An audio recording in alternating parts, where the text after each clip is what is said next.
اعوذ بالله منم شیطان رجیم.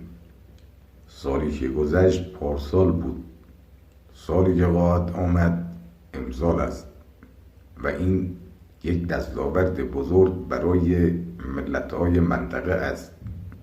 سال 96 رو بنده حقیر به عنوان سال اقتصاد مقاومتی، تولید و اشتغال اعلام کردم که به حمدالله برای مسئولین نظام اختلاس فراوانی تولید کرد.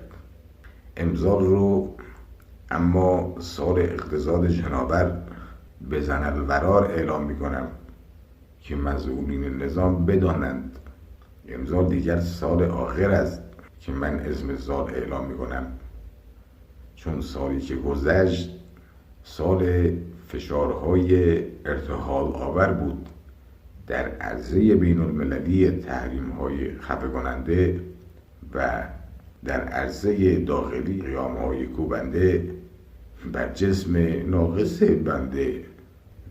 در سال گذشته شاهد زبونبازی و نقش‌آفرینی رئیس جمهور خودم در لباس اپوزیسیون بودیم که الهی سر تخت مرد شلخونه بجورنش، که به واقع سوراخی بود در عبای مندرز بنده، مثل این سوراخ اول کمربند هست که همیشه هست ولی هیچ وقت به کار ولایت نمیاد.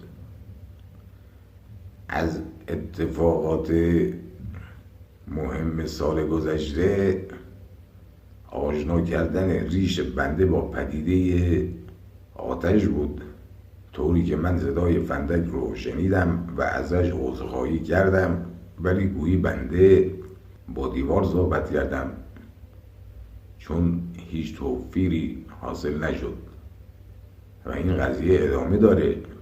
کوبنده و کشنده ادامه داره. در انتهای بار اماما تا نکشتی ما را از دنیا نبر.